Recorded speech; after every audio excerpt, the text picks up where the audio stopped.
Hey, what's up guys? In this video we are going to be getting started in the world of Ableton Live instruments. We're going to be getting started using samplers and inputting MIDI and making some cool stuff, so I hope you enjoy it. This video is going to start off by me going over a OG Ableton Live instrument, and that is Impulse.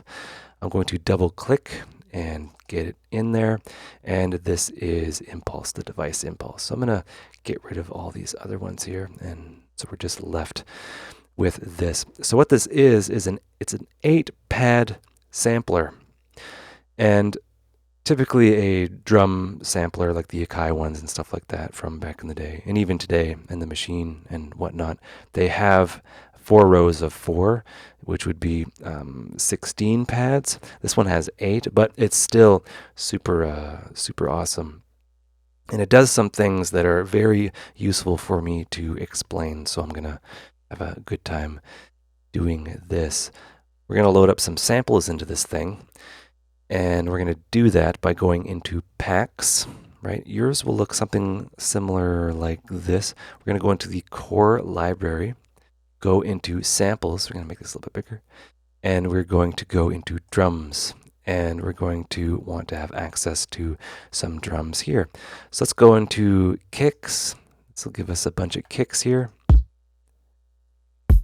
That's cool. Let's get that 90s kick in there. So there are 8 cells here. Each one of these can hold a sample, a piece of audio. I'm just going to take this kick and drag it into that empty pad there, and I'll hit play, and oh dang, we got a kick going on. Pretty cool. What else do we need? Let's get some hi-hats in there.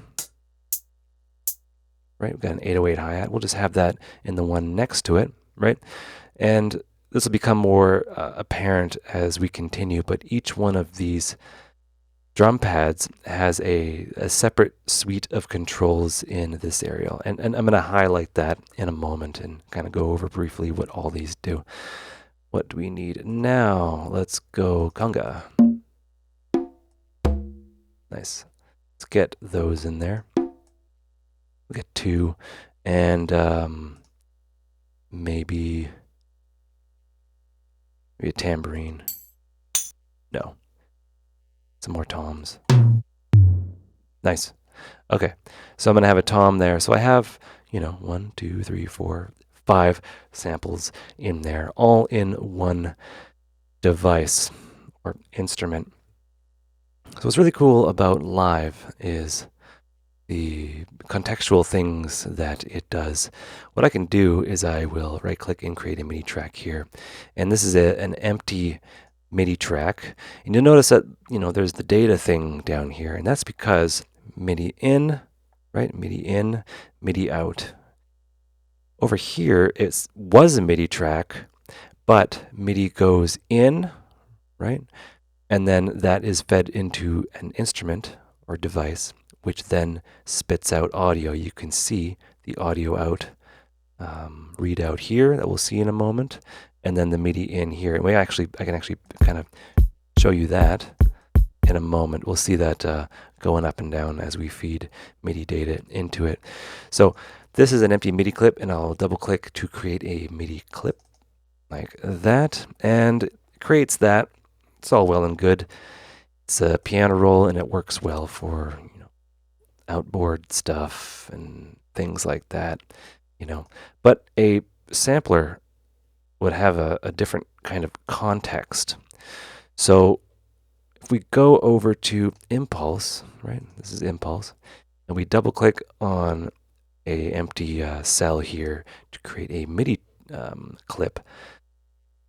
It creates this. Now this is pretty cool. This is the contextual stuff that I was talking about.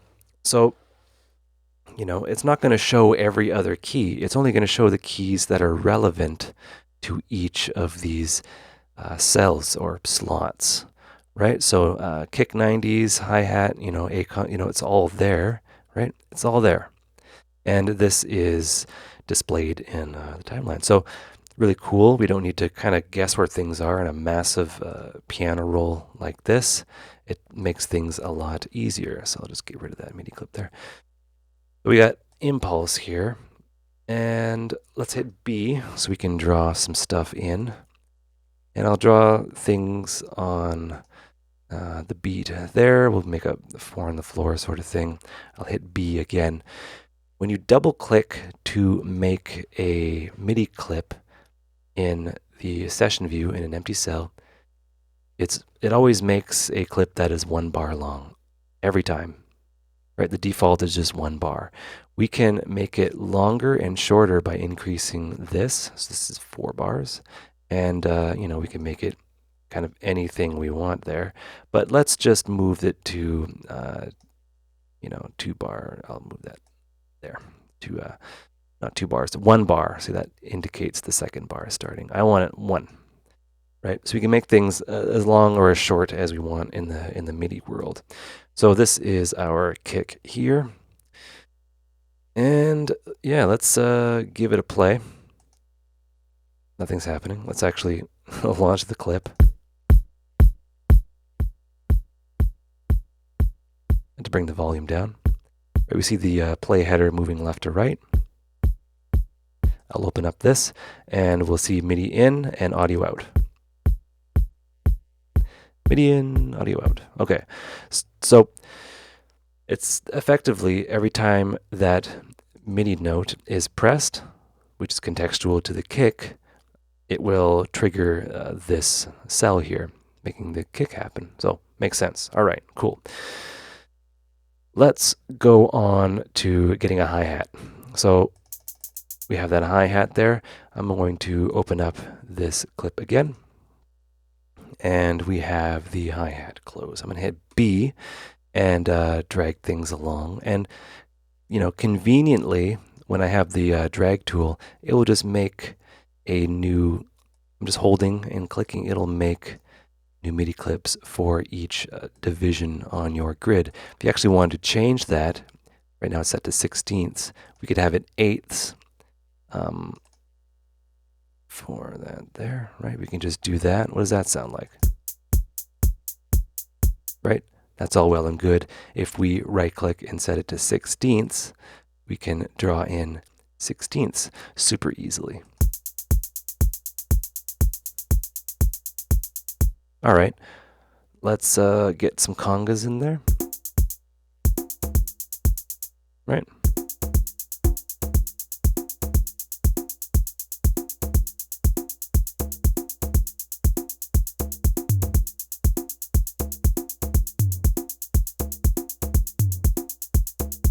All right, so we got something going on. It's Latin-ish, but it's pretty cool. Okay, so let's move on there. And each note is displayed like so. So let's kind of go through the things here. So each of these cells has an independent control. So each one of these, I guess we call them parameters. Each one of these is independent to each cell. That's going to become very kind of clear. So we're going to select the kick here, and we're just going to hit solo. And what that does is that will just solo the kick. Right? So now we're going to be doing a little bit of sample manipulation. And the reason why I like this device, and I want to start off with this device, is because it affords me to explain things, very, very way more better. In the old school days of sampling with samplers like Akai samplers and stuff like that, you had the ability to sample things, obviously. You would have a little bit of space before you'd actually want the sample to start. If you were to sample something from a record, you would sample a thing and you'd want to get rid of all that white noise before. So this start point, it's going to become more clear in the simpler portion of this video. The start point will essentially offset and nudge the start point of that sample. And, it's one of those useful things. You can get a really interesting effect that way. right? So we're changing the kick. The kick here is the start point is moving, so the start point is kind of starting at some point near the cycle there. So let me just see what we have here. I'm gonna drag this kick in here. Right? So this is our kick. And we're effectively moving this start point, right? And you know, if when the sample starts, it's starting at a 0 point, right? The center line means something, and when it starts there, it's starting right at that 0 point. If it starts, say, here, right, the audio, like what we're listening to, will essentially squarify. Like it'll be like this right here. This line is it's 0 effectively, and up here is +1, right? We work with floats, and then down here, this right here would be -1, right? So around here would be 0.55598555598. Well, it just goes on forever if you really want, depending on the precision. So right here is 0. When we hit the sample, it will go from 0 to way up here instantaneously, essentially creating like an interesting harmonic, right? And we get into exploring square waves, this will become more and more apparent and real. So instead of like, let me show you like the beginning part here. Let me just get rid of all that. Like where it starts at 0 and it's, has all this fuzziness harmonics with the kick, and then it rounds out, you know what I mean? It just starts there, right? And that is what that kind of click you're seeing is doing. And I'll go back to impulse. So the start time affects that. This will become more apparent when we look at simpler very soon. So I'm going to play it again. I'm going to show you and let you listen to what that sounds like. Right? It's starting at that point that I was showing you, around there. Like, don't know exactly where it is, but it's a delay of 2.36 milliseconds. And that's kind of what that does. It changes your sound in a way, which is really good, depending on what you're doing. And this is akin to how you would achieve that sound of old school samplage. Okay. Another thing that the samplers would do, you'd be able to pitch up and down the sample, right? It's called transposing, and it's in cents. So we can transpose it down.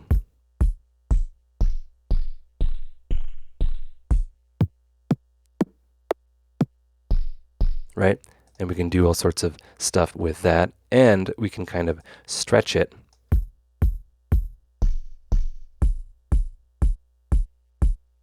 Oh, actually, that happens when we have velocity involved. And I'll show you what that does right now. Okay, let's actually do this here. I'm gonna take this clip, and I'm going to copy it and paste it here. And then what I'm gonna do is I'm going to select this clip, and I'm gonna take out everything except that kick. That kick is there, and it's there here, but everything else is there. But now we just have the kick. So I'm just showing you kind of that kind of workflow where you can duplicate clips and do all that sort of thing. So right now we have the kick going on by itself, and let's actually, that's not a good example. Let's move over to the hi-hat.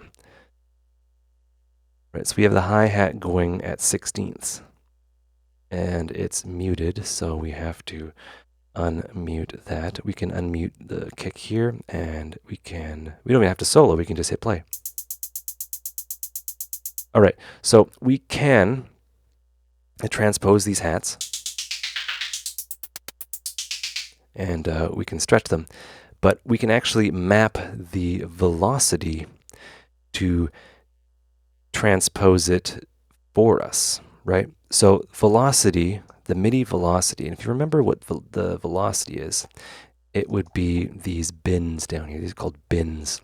So when a note is pressed, the velocity is transmitted as well. And right now it's at 96 for all these. Let's change this. And what I'm going to do is I'm actually going to get the pencil mode going, and I'm going to draw in some velocity randomization. And I'm going to get rid of myself for now. So these are, this is the velocity randomization that's occurring. It's going up, it's going down. And what can you do with this? Well, velocity is not just for loudness. It's a data value that can be interpreted in many different ways. So let's go back to those hi-hats.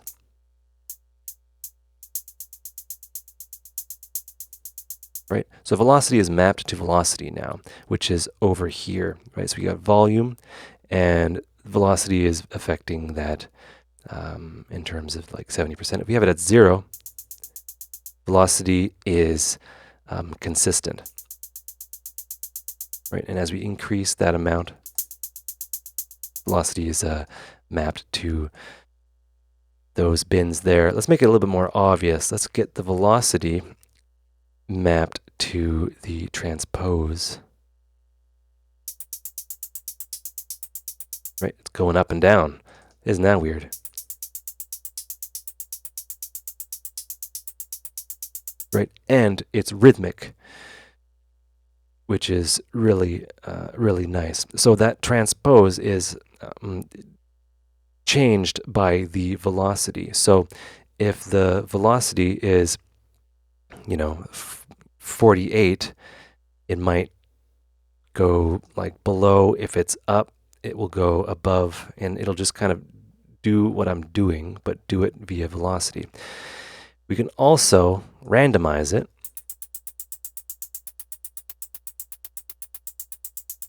So it's more random. So with velocity, we can have things more rhythmic, and then with random, we can have things more random. Let me get back in there, some guys. So from here, we got stretch. Let's give that a play.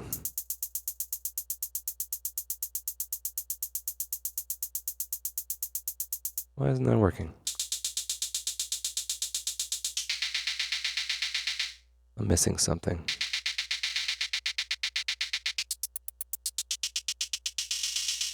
There we go. It splits it up into things called grains. And think of grains as taking a sound and splitting it up into little tiny parts and then interpolating it back together. It's outside of the scope of this video, but a number of those drum machines from back in the day had very primitive stretching. So the difference between transposing and stretching is that you maintain the pitch, but you actually stretch out the track a little bit longer, or the sample. And this is going to become, I guess, more clear as we get into more advanced stuff within Live. But I just wanted to explore this. So yeah, we have velocity and stretch, let's say, to the hi-hats. Let's explore some more things in this clip here, which is everything at once. Right? And we can adjust the transpose amount. And we can bring the volume down relative to hi-hats because they're selected. We can even get a little bit of the velocity mapped in there. And then we can randomize the pitch. So if you're having a hard time kind of keeping track of what's going on, this whole area is affecting, a single pad here, right? So when we break that down, each one of these is its own separate entity beyond there. So there's the drive, saturation, then the filter. Remember filters? Decay, which would dictate how, if it rings out when you let go of the note or if it just stops, and then pan and volume. And the velocity value here and the randomized value only affects the pan. So if we have this,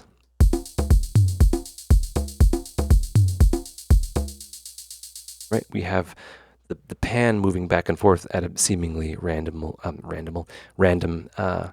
amount. I mean, it is random. I mean, it's not rhythmic. So it's kind of a vertical thing, and that's just kind of second nature for me. But I hope you are able to kind of wrap your head around that. Each one of these is its own separate situation. And they are separated by these faint lines here. But yeah, let's move on to the congas. Right, and actually, I'm gonna mute these other things and mute that. So we're just listening to the congas here. Right, so we got conga and then conga. So let's transpose it down. Right, so for this conga, maybe I can have a little bit of drive. Now, drive is a coloration effect that will add harmonics to it and gives us the ability to saturate and overload a circuit. There's a number of different flavors, and this is an entire video on itself, which we're going to go over. But as we increase this, it'll essentially get louder.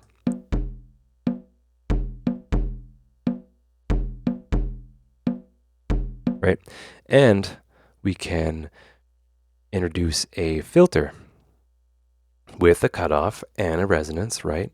Set to low pass, which is low pass 1. There's low pass, band pass, high pass, and notch. We haven't covered notch yet. That pertains to EQing, so don't get too excited. But we can kind of deduce that LP1 is 12 dB per octave, LP2 is 24. So let's bring the frequency down.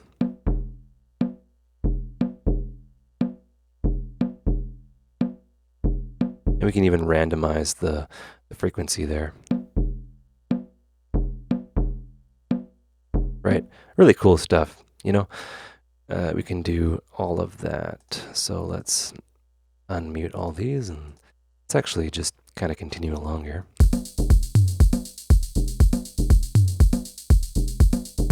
Right, let's get that tom situated in a way that is a little bit more appropriate. Maybe some saturation. Right, so that's what that does. Do that, we can transpose it maybe. Right, so you're getting the idea that like drive will add something called color to a sound and make it sound different. Right, so all together now.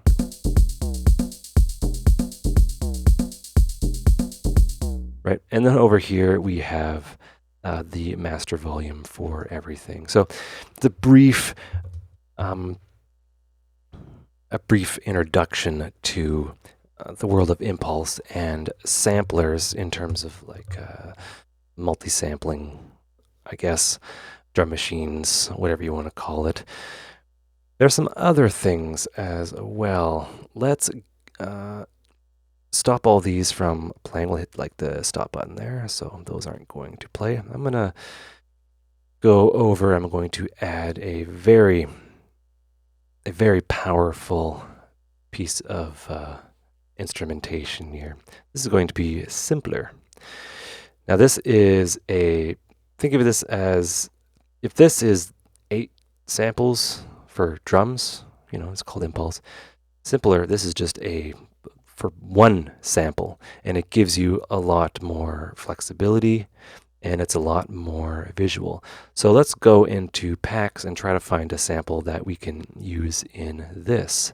I'm not going to go over everything in this, but there's going to be some things that you understand so far, like for example the frequency and resonance for the filter. You'd be like, oh, I get that, and then I'm going to kind of plant seeds, and we're going to move on and introduce things as we go, which is the mantra of this video series. So I'm going to go into packs, and I'm going to open this up here. So currently we're in the drums section. I need, let's say, chords and stabs. Why not? Right. So if that's a little bit too loud for you, you can actually go to this blue headphone output thing. This will adjust the output of the preview, because this preview doesn't have anything to do with the master.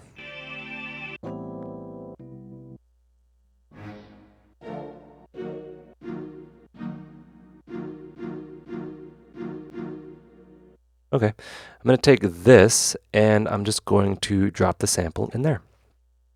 And this is the sample. It's cool. We can actually see it. And if we mouse over, we see a familiar icon. We can zoom in and all that fun stuff. And we can make it big, and we can really see what's going on. So I think we might not do that quite yet, because it might confuse. Let's just use it this way for now, and then we'll expand upon it in the future. So yeah, this is a sample, and it's in something called Simpler.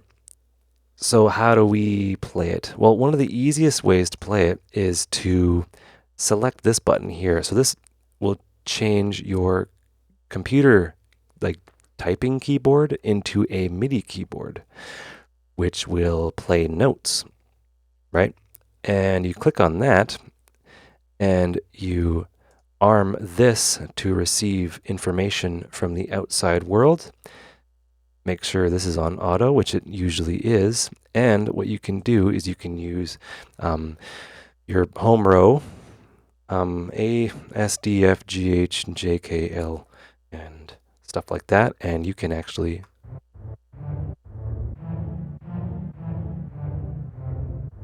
play stuff.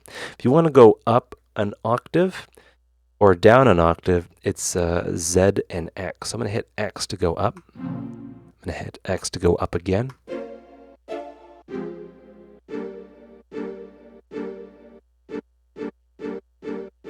Right? So we just have a sampler playing, and we can play it and manipulate it. So let's look at our impulse loop here. All right, cool. Let's double click on the MIDI track we just made, and then this will be our new MIDI track. And what we can do is we can hit that note that we like, and it corresponds to this. So instead of getting the pencil out, I'm going to actually just double click, and I can create MIDI stuff. And I can double click again to delete MIDI stuff, MIDI notes. And I can stretch and move them around in terms of the timeline. And I want to play this and this at the same time within my session view. So what I'm going to do is I'm just going to launch that whole scene, right? So these numbers mean something. These are scenes. These are collections of tracks. So I'm going to hit this, and these are both going to play.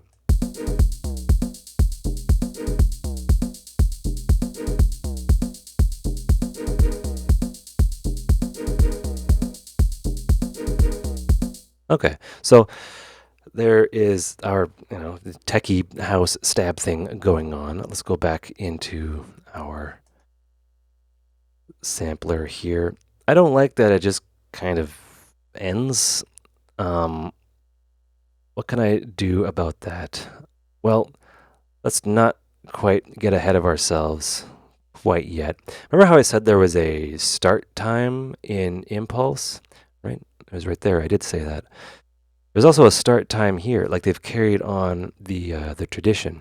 So let's actually just zoom in and select a new start time, because it starts off a little bit slow. I want it to start off more snappy. So I'm going to move the it's not actually the start time. It's the playhead.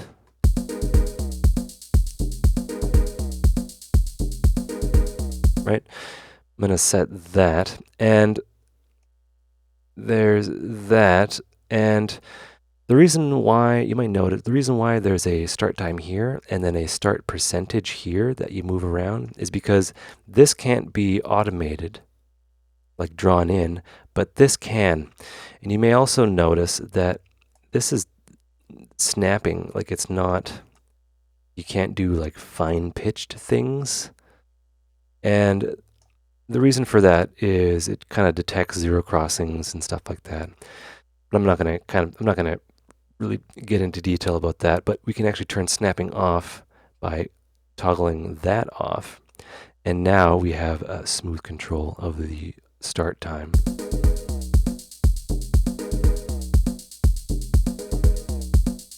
Right? So imagine you're able to automate that and create some really interesting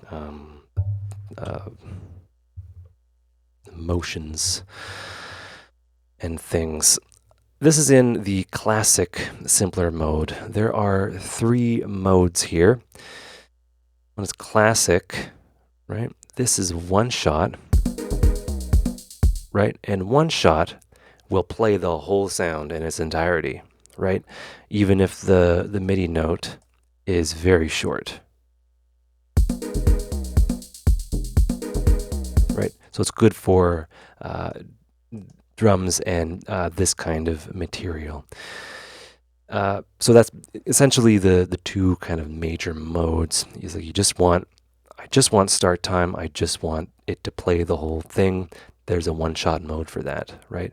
In the classic mode, there's obviously a bit more options available to you if you wish to do things. Let me look here. We can, automate the length, and we can loop a section. And I'll zoom out here, and there's the loop area here. You can do some stuff with that, right? Do all sorts of stuff with that. It really depends on what the material is, right? But if you wanted to do and have more control of looping a particular area, you would use sampler, which is for another video. So I'll turn loop off. Typically a loop, you'd have the initial start of the sample play, and the loop area would be right here, and it would kind of, there'd be smoothing and morphing in order to make it sound more seamless. So you'd have a longer decay if you wish. There's some familiar things in here like frequency and resonance.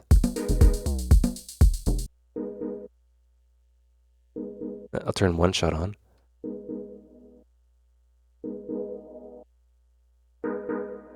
Right, so you can get some cool stuff with that.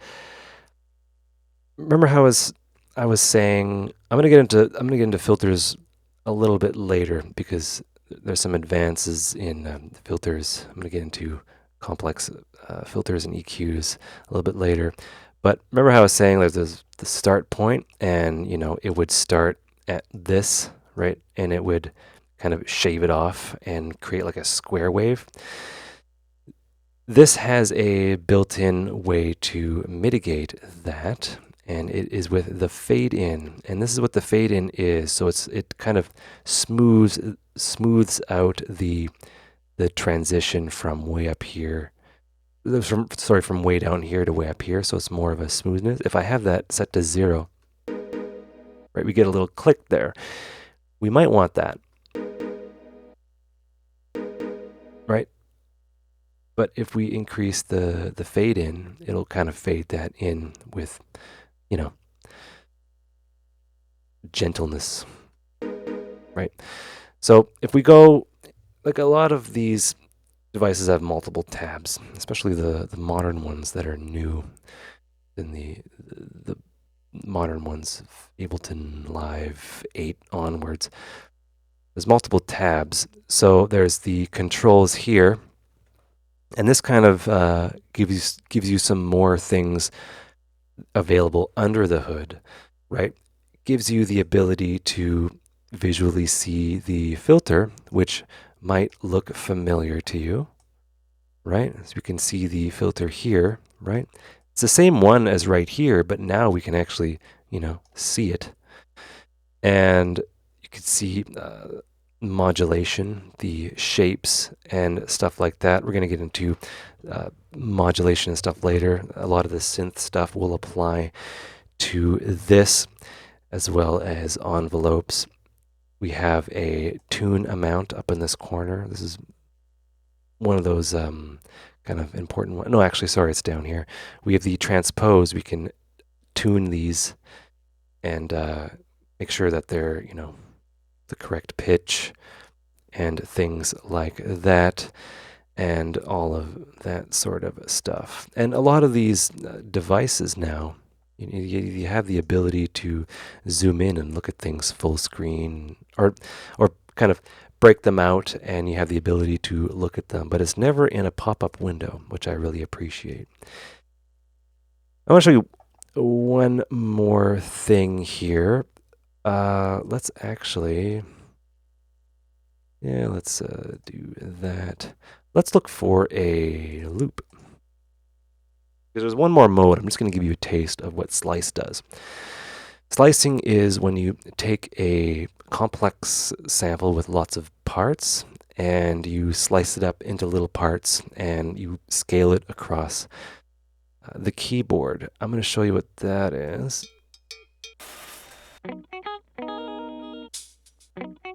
Okay, this is a good example. I'm going to do that. Okay, so this is a guitar loop, and I'll just get rid of that. Guitar loop, and it sounds like this. I'm going to hit a note or a key on my keyboard. Right? Right, and it was a one shot, so it played the whole thing. I apologize. But let's go into slice. Whoa. And what does that do? That essentially, each one of these markers here, it set this up automatically. It detected something called a transient, which is a fancy way of saying that it's a separate tone, or like a new sound, or the initial snap of any sound within the context of something else. I'm not explaining that correctly. I'm going to get into transients later. I just don't want to confuse you or myself. It'll split these all up, and each one of these is a keyboard note. Right. So this is a really interesting way of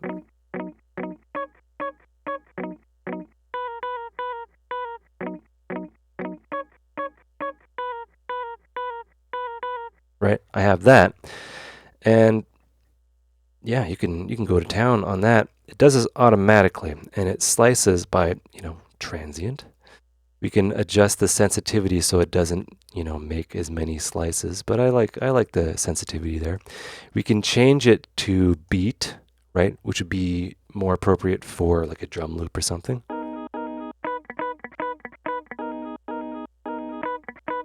Right. What am I actually playing there? Right, let's make that a little bit big.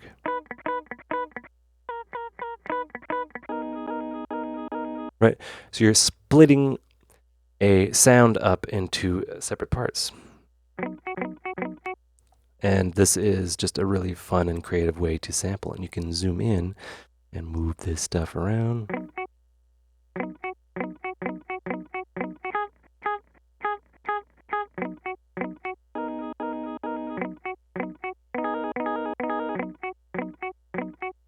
Right. It's just cozy music making stuff. And yeah, you can change the division and stuff like that, but we're going to get into all of that a little bit later. But that's just an introduction to the powerfulness of what is called a simpler, right? It's actually a very advanced and powerful sample player, which I really enjoy. So to recap, 3 modes and a bunch of other stuff I'm going to cover later, especially the in the classic mode, we have attack, decay, sustain, release. I want to get into LFOs and modulation, explaining that more visually more complex filter, especially the different designs, circuit designs of filters and emulations, and why that's important and what that can do. And envelopes attached to, or modulating other things. It gets really, really intensive. But if I can figure it out, you can too. Anyway, hope you guys enjoyed that video. I hope you learned stuff. Take care and have a good one.